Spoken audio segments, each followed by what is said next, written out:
So more than 150 Polish parliamentarians will run in Sunday's European elections. Political parties across the spectrum have urged Poles to vote in the upcoming ballot, seen as one of the most important in Europe in decades. And now with us in the studio is Michał Gramatyka, a Deputy Minister of Digital Affairs, an MEP candidate from the party Polska 2050, as well as an elected member of the Polish Parliament. Thank you for joining us today here in the studio. Hello and good morning. It's a great honor for me to be here. Now, Poles are about to go to the polls, I love saying that, and cast their ballots in these European elections. So, in your opinion, why are these parliamentary elections, these European parliamentary elections, so important for Poles?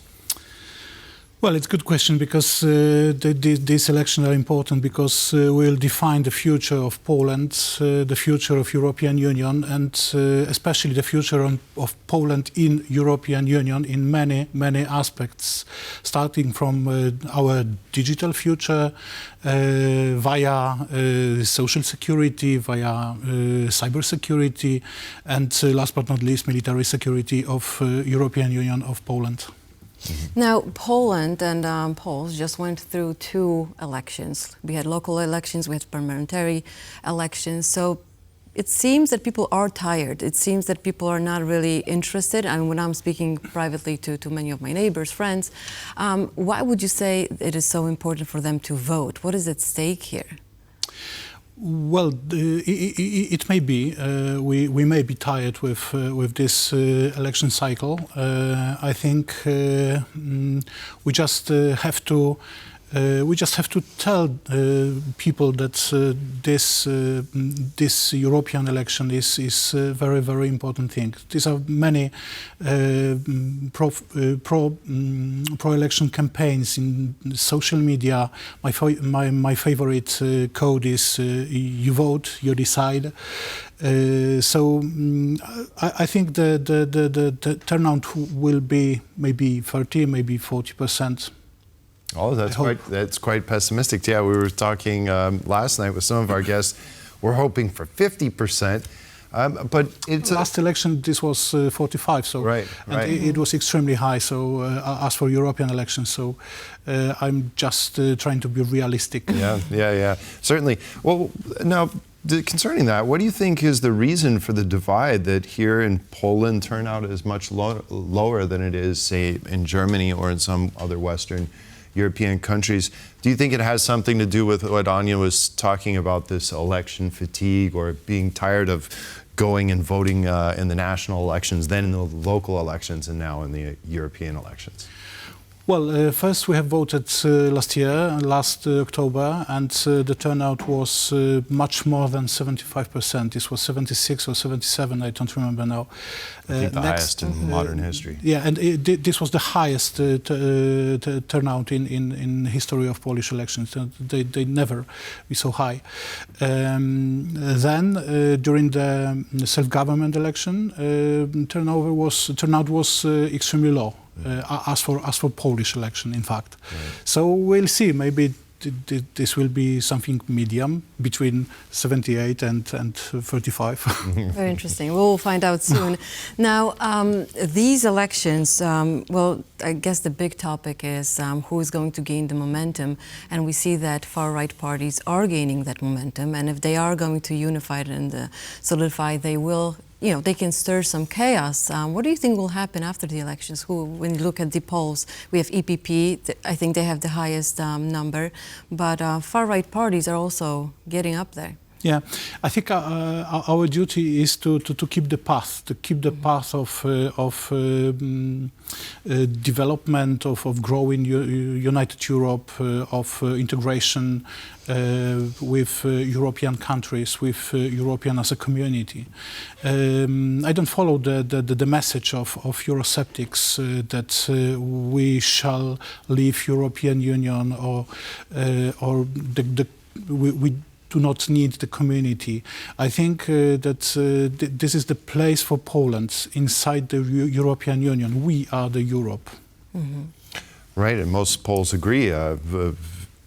According to opinion polls, again, excuse me for that, are strongly in favor of staying inside the European Union. Now, concerning Polska 2050, what kind of platform are they running on? You as a candidate to the European Parliament, what are the most important issues to you?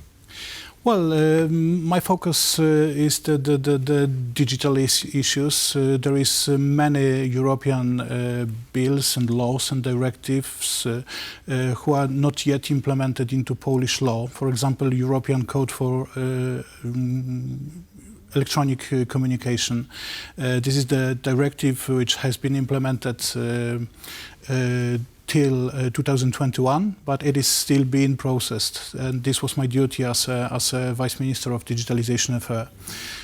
But there is many areas, as for digitalization, that this discussion is still on. For example, believe or not, but we have in European Union more than 200 mobile phone operators and more than 20 authorities for standardization and regulation of their jobs. So I'm sure that area can be optimized.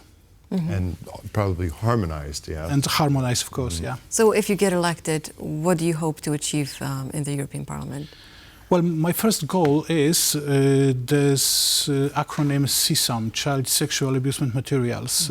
This is what I would like to do, to keep the barrier between adult online movies and pictures. It seems so obvious to do, right? Yeah, and teenagers. We have a policy in the Ministry of Digitalization that first contact of Polish teenagers with internet pornography is at the age 10, maybe 12. And this is very, very dangerous for them. And there is no real barrier between such content issuers and our children. And I think we have to do it. So how do you get that done? Well, there is some nice legal implementation, for example, Child Protection Act in United Kingdom, or some legal issues in the States of America.